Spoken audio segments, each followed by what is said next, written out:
ഈശോ മിശിഹായ്ക്ക് സ്തുതിയായിരിക്കട്ടെ. പഴയ നിയമ പുസ്തകമായ റൂത്തിലെ 1ഉം 2ഉം അധ്യായങ്ങളാണ് ഈ വീഡിയോയിൽ നമ്മൾ പഠിക്കുന്നത്.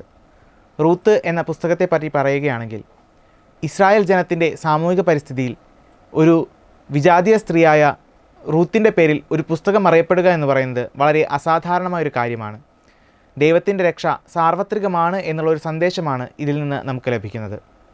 1-ാം അധ്യായത്തിൽ 22 വാക്യങ്ങളാണുള്ളത്. ന്യായാധിപന്മാരുടെ ഭരണകാലത്ത് നാട്ടിൽ ഒരു ക്ഷാമമുണ്ടാകുന്നതിനെ തുടർന്ന് ബത്ലഹേംകാരനായ എലിമലെക്ക് തൻ്റെ ഭാര്യയായ നവോമിയോടും പുത്രന്മാരായ മഹലോൻ, കിലിയോൻ എന്നിവരോടും കൂടെ മൊവാബിൽ ചെന്ന് കുടിയേറിപ്പാർക്കുന്നു. അവിടെ വെച്ച് എലിമലെക്ക് മരണപ്പെടുന്നു. എലിമലെക്കിൻ്റെ പുത്രന്മാരായ മഹലോൻ, കിലിയോൻ എന്നിവർ മൊവാബ്യ സ്ത്രീകളായ ഓർഫ, റൂത്ത് എന്നിവരെ വിവാഹം ചെയ്യുന്നു. അതിനുശേഷം അവരും മരണപ്പെടുന്നു. അങ്ങനെ നവോമിയും മരുമക്കളും മാത്രം ശേഷിക്കുന്നു. കർത്താവ് തൻ്റെ ജനങ്ങളെ ഭക്ഷണം നൽകി അനുഗ്രഹിക്കുന്നു എന്ന് കേട്ട് നവോമി തിരികെ ബത്ലഹേമിലേക്ക് പോകാനൊരുങ്ങി. അവൾ പുറപ്പെട്ട് യൂദായിലേക്കുള്ള വഴിയിലെത്തി. അവൾ തൻ്റെ മരുമക്കളോട് പറഞ്ഞു, മരിച്ചവരോടും എന്നോടും നിങ്ങൾ കരുണ കാണിച്ചു, കർത്താവ് നിങ്ങളോടും കരുണ കാണിക്കട്ടെ. വീണ്ടും വിവാഹം ചെയ്ത് കുടുംബജീവിതം നയിക്കേണ്ടതിന് നിങ്ങൾ നിങ്ങളുടെ മാതൃഭവനങ്ങളിലേക്ക് മടങ്ങിപ്പോകണം.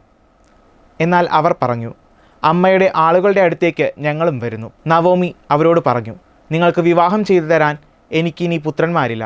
അഥവാ ഈ രാത്രി തന്നെ വിവാഹം ചെയ്ത് ഞാനൊരു പുത്രനെ ഗർഭം ധരിച്ചാൽ തന്നെ അവർക്ക് പ്രായമാകുന്നത് വരെ നിങ്ങൾ വിധവകളായി കഴിയുകയില്ല. നവോമിയുടെ നിർബന്ധത്തിന് വഴങ്ങി ഓർഫ തിരികെ അവളുടെ മാതൃഭവനത്തിലേക്ക് മടങ്ങി. റൂത്ത് നവോമിയെ പിരിയാതെ നിന്നു. നവോമി റൂത്തിനോട് പറഞ്ഞു, നിന്റെ സഹോദരി അവളുടെ ചാർച്ചക്കാരുടെയും ദൈവങ്ങളുടെയും അടുത്തേക്ക് തിരികെ പോയതുപോലെ നീയും പോവുക. എന്നാൽ റൂത്ത് പറഞ്ഞു, അമ്മയെ ഉപേക്ഷിക്കാനോ കൂടെ പോരാതിരിക്കാനോ എന്നെ നിർബന്ധിക്കരുത്. അമ്മ പോകുന്നിടത്തേക്ക് ഞാനും വരും. അമ്മ വസിക്കുന്നിടത്ത് ഞാനും വസിക്കും. അമ്മയുടെ ചാർച്ചക്കാർ എൻ്റെ ചാർച്ചക്കാരും അമ്മയുടെ ദൈവം എൻ്റെ ദൈവവുമായിരിക്കും. റൂത്ത് തൻ്റെ കൂടെ പോരാൻ ഉറച്ചു എന്ന് കണ്ട് നവോമി പിന്നീട് അവളെ നിർബന്ധിച്ചില്ല. അങ്ങനെ അവർ ബത്ലഹേമിൽ എത്തിച്ചേർന്നു. നവോമിയെ കണ്ട സ്ത്രീകൾ ഇത് നവോമിയോ എന്ന് അത്ഭുതപ്പെട്ടു. നവോമി പറഞ്ഞു, എന്നെ ഇനിമേൽ നവോമി എന്ന് വിളിക്കരുത്, മാറ എന്നാണ് വിളിക്കേണ്ടത്. കർത്താവ് എന്നെ ഞെരുക്കുകയും സർവശക്തൻ എനിക്ക് ആപത്ത് വരുത്തുകയും ചെയ്യുമ്പോൾ എന്തിന് എന്നെ നവോമി എന്ന് വിളിക്കുന്നു? കാരണം നവോമി എന്നുള്ള പേരിൻ്റെ അർത്ഥം സന്തുഷ്ട എന്നാണ്. ബാർലി കൊയ്ത്തിൻ്റെ സമയത്താണ് നവോമിയും റൂത്തും ബത്ലഹേമിൽ എത്തിച്ചേർന്നത്. 2-ാം അധ്യായത്തിൽ 23 വാക്യങ്ങളാണുള്ളത്.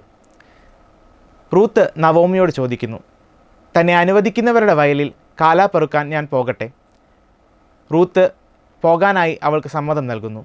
അങ്ങനെ റൂത്ത് വയലിൽ ചെന്ന് കൊയ്ത്തുകാരുടെ പുറകെ കാലാ പെറുക്കി. അവൾ എത്തിച്ചേർന്നത് എലിമലെക്കിൻ്റെ ബന്ധുവായ ധനികനായ ബൊവാസിൻ്റെ വയലിലാണ്. ബൊവാസ് നഗരത്തിൽ നിന്നും വയലിലെത്തിയപ്പോൾ വേലക്കാരെ അഭിവാദനം ചെയ്തു. കർത്താവ് നിങ്ങളോട് കൂടെ എന്ന് പറഞ്ഞ് അഭിവാദനം ചെയ്തു. കർത്താവ് അങ്ങയെ അനുഗ്രഹിക്കട്ടെ എന്ന് അവർ പ്രത്യഭിവാദനം ചെയ്തു. ബൊവാസ് കൊയ്ത്തുകാരുടെ മേൽനോട്ടം വഹിക്കുന്ന തൻ്റെ ഭൃത്യനോട് ചോദിച്ചു, ആരാണ് ഈ യുവതി? അവൻ പറഞ്ഞു, മൊവാബിൽ നിന്ന് നവോമിയോട് കൂടെ വന്ന മൊവാബി സ്ത്രീയാണ് ഇവൾ. കാലാ പെറുക്കാൻ അനുവദിക്കണമേ എന്ന് അവൾ അപേക്ഷിച്ചു. രാവിലെ മുതൽ വിശ്രമമില്ലാതെ കാലാ പെറുക്കുകയാണ്. ബോവാസ് റൂത്തിനോട് പറഞ്ഞു, മകളെ, കാലാ പെറുക്കാൻ മറ്റു വയലുകളിലേക്ക് പോകേണ്ട. എൻ്റെ ദാസിമാരോട് കൂടെ ചേർന്ന് കൊള്ളുക. അവരെ പിന്തുടരുക. നിന്നെ ശല്യപ്പെടുത്തരുതെന്ന് ഞാൻ അവരോട് പറഞ്ഞിട്ടുണ്ട്. നിനക്ക് ദാഹിക്കുമ്പോൾ അവർ കോരി വെച്ചിരിക്കുന്ന വെള്ളമെടുത്ത് കുടിക്കാം. അപ്പോൾ റൂത്ത് പറഞ്ഞു, എന്നോട് കരുണ കാണിക്കാൻ ഞാൻ അങ്ങേക്ക് എന്ത് നന്മയാണ് ചെയ്തത്? ബോവാസ് പറഞ്ഞു, നീ നിൻ്റെ അമ്മായിയമ്മയോട് ചെയ്തതും നിൻ്റെ മാതാപിതാക്കളെയും ചാർച്ചക്കാരെയും വിട്ട് അപരിചിതമായ ഈ ജനത്തിൻ്റെ ഇടയിൽ വന്നതുമെല്ലാം എനിക്കറിയാം. ഭക്ഷണത്തിന് സമയമായപ്പോൾ ബോവാസ് അവളോട് പറഞ്ഞു, വന്ന് ഭക്ഷണം കഴിക്കുക. വീങ്ങിൽ മുക്കി അപ്പം ഭക്ഷിച്ചു കൊള്ളുക. അങ്ങനെ അവൾ കൊയ്ത്തുകാരുടെ കൂടെ ഭക്ഷണത്തിനിരുന്നു. അവൻ അവൾക്ക് മലർ ഭക്ഷിക്കാൻ കൊടുത്തു. അവൾ ഭക്ഷിച്ച് തൃപ്തിയായി. ബാക്കിയും വന്നു. അവൾ കാലാ പെറുക്കാൻ എഴുന്നേറ്റപ്പോൾ ബോവാസ് ഭൃത്യനോട് പറഞ്ഞു, കറ്റകളുടെ ഇടയിൽ നിന്നും ശേഖരിക്കാൻ അവളെ അനുവദിക്കുക. അവളെ ശകാരിക്കരുത്. കറ്റകളിൽ നിന്നും കുറേശ്ശെ വലിച്ചൂരി അവൾക്ക് പെറുക്കാൻ ഇട്ടുകൊടുക്കുക. അങ്ങനെ അവൾ സന്ധ്യ വരെ കാലാ പെറുക്കി. മെതിച്ചപ്പോൾ ഏകദേശം 1 ഏഫ ബാർലി ഉണ്ടായിരുന്നു. അവൾ അതും കൊണ്ട് നഗരത്തിലേക്ക് പോയി. താൻ ശേഖരിച്ച ധാന്യം അമ്മായിയമ്മയെ കാണിച്ചു. ബാക്കി വന്ന ഭക്ഷണവും അമ്മായിയമ്മയ്ക്ക് കൊടുത്തു. നവോമി റൂത്തിനോട് ചോദിച്ചു, എവിടെയാണ് നീ ഇന്ന് കാലാ പെറുക്കിയത്? നിന്നോട് കരുണ കാണിച്ച ആ മനുഷ്യൻ അനുഗ്രഹീതനാകട്ടെ. അപ്പോൾ റൂത്ത് പറഞ്ഞു, ബോവാസിൻ്റെ വയലിലാണ് ഞാനിന്ന് കാലാ പെറുക്കിയത്. കൊയ്ത്ത് കഴിയുന്നതുവരെ തൻ്റെ ദാസിമാരോട് കൂടെ ചേർന്നു കൊള്ളാൻ അവൻ പറഞ്ഞിട്ടുണ്ട്. അപ്പോൾ നവോമി പറഞ്ഞു, ബോവാസ് നമ്മുടെ ഉറ്റ ബന്ധുവാണ്. നീ ഇനി മറ്റു വയലുകളിൽ പോയി ശല്യമേൽക്കാൻ ഇടയാകാതെ ബോവാസിൻ്റെ ദാസികളോട് കൂടെ ചേർന്ന് കൊള്ളുക.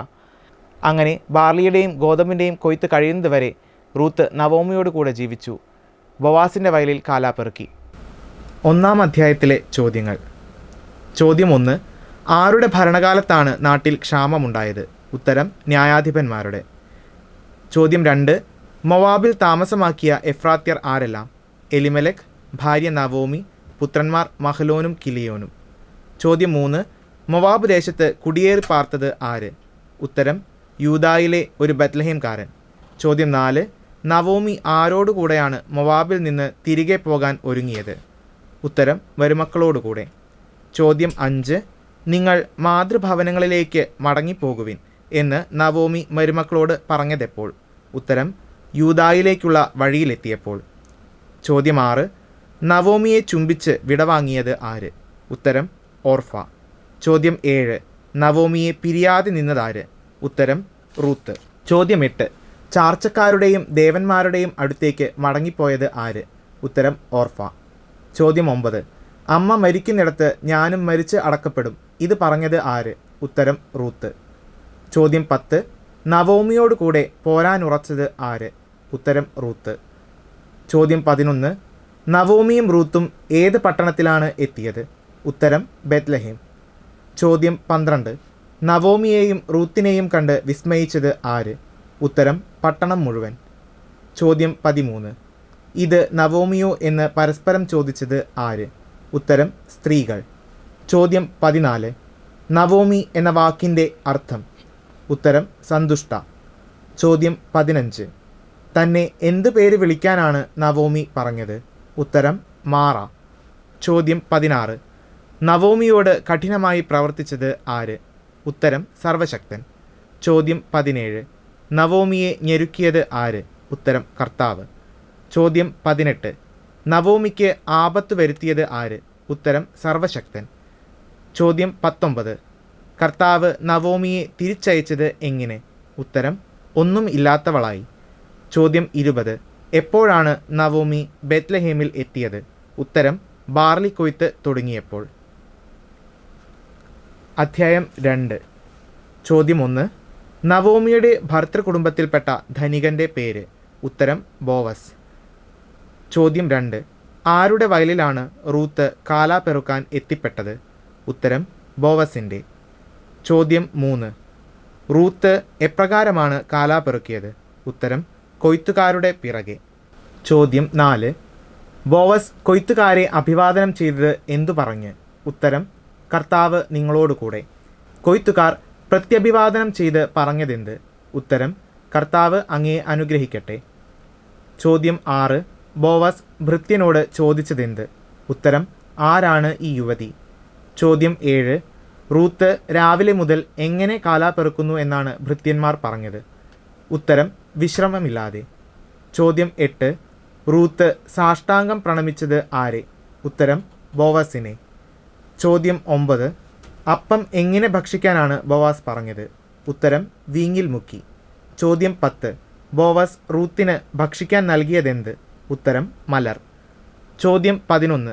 റൂത്ത് ആരോട് കൂടെയാണ് ഭക്ഷിക്കാനിരുന്നത്? ഉത്തരം കൊയ്ത്തുകാരോടുകൂടെ. ചോദ്യം 12. റൂത്ത് എപ്പോൾ വരെ കാലാ പെറുക്കി? ഉത്തരം സന്ധ്യ വരെ. ചോദ്യം 13. റൂത്ത് കാലാ പെറുക്കി മെതിച്ചപ്പോൾ എത്ര ബാർലി ഉണ്ടായിരുന്നു? ഉത്തരം 1 ഏഫ. ചോദ്യം 14. റൂത്ത് 1 ഏഫ ബാർലിയും കൊണ്ട് പോയത് എവിടേക്ക്? ഉത്തരം നഗരത്തിലേക്ക്. ചോദ്യം 15. റൂത്ത് നവോമിക്ക് കാണിച്ചു കൊടുത്തത് എന്ത്?